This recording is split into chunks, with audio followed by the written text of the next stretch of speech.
back from the dead.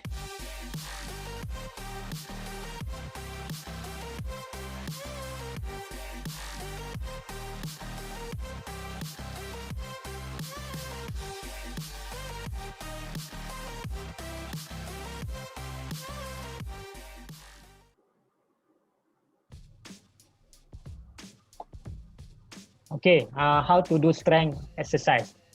So kita ada, macam mana kita nak tambah strength dalam exercise kita, okay.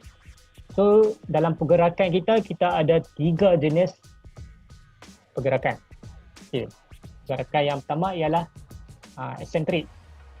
Eccentric maksudnya masa kita memanjang ataupun lengthening, iaitu kita follow the gravity, kita ikut flow gravity. Concentric masa kita memendek, shortening, iaitu kita melawan gravity. Isometric ialah kita berada dalam kedudukan yang statik, yang mana masa length kita tak berubah, sama saja. Okey, tak apa, kita go through satu persatu, mungkin anda tak berapa nak faham. Okey, kita pergi kepada eccentric. Masa lengthening, iaitu kita follow the gravity. Apakah contoh pergerakan eccentric? Contohnya kita turun push up. Ini adalah eccentric. Turun saja, kita tak tunjuk naik lagi, turun saja. Eccentric contohnya push up, kita turun.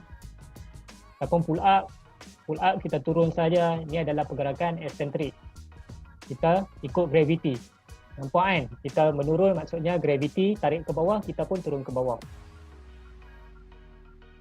Ataupun squat kita turun bawah saja. Itu adalah pergerakan eccentric. Okay. Ataupun body row. Body row pun kita masa lengthening, kita memanjangkan masa kita turun ikut flow gravity. Okey, boleh faham Okey.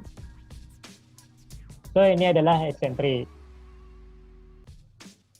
Okey, concentric. Muscle memendek ataupun kita melawan gravity. Senang faham, melawan gravity lah. Kita naik ke atas. Tadi turun kan? Turun eccentric. Naik adalah concentric. Macam pull up, kita tarik badan kita ke atas melawan gravity. Sama juga dengan squat. Ini naik ke atas. Ini sebab saya nak buat berlompat, saya tambah tunjuk yang saya lompat. Ni naik biasa je lah. Nampak flat sheet. Okay. Kemudian kita tarik badan kita ke atas kalau dalam senaman body row lah. So, ini semua adalah pergerakan yang melawan gravity. So, bila kita nak buat senaman strength, kita kena ada 2 benda ni lah. Paling kurang eccentric, iaitu yang mana kita turun tadi melawan gravity, mengikut gravity, dan juga concentric yang mana kita naik ke atas melawan gravity. So bila kita buat eccentric dan concentric, jadilah ia satu repetition ataupun satu rep. Okay, so boleh faham Isometric adalah senaman yang bersifat static position. Sebab tak semua senaman memerlukan pergerakan eccentric dan concentric. Contohnya senaman handstand. Jadi handstand dia advance sikit lah. Just nak tunjuk bagi faham lah. Jadi kita tahan badan kita dalam satu posisi yang lama. Dalam pergerakan tu. So tak ada pergerakan eccentric, tak ada concentric pun kan.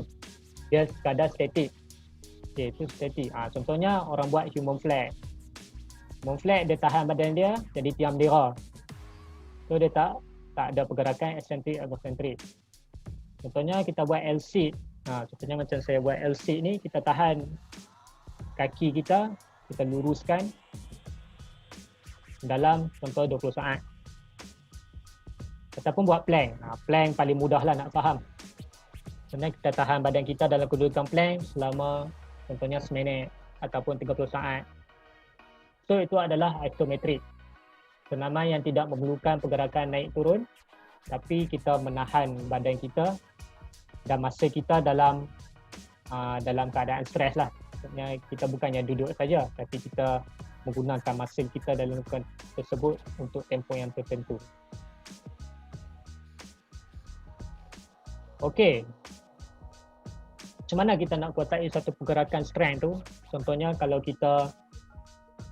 kita beginner, kita tak mampu nak kuasai contoh push up. Push up adalah satu pergerakan yang terlalu sukar untuk kita buat walaupun normal push up. So, first kali kita buat variasi yang lebih mudah lah. Kalau tengok sesi minggu lepas, saya dah tunjukkan yang push up boleh buat menggunakan lutut ataupun knee push up ataupun buat di tempat yang lebih tinggi.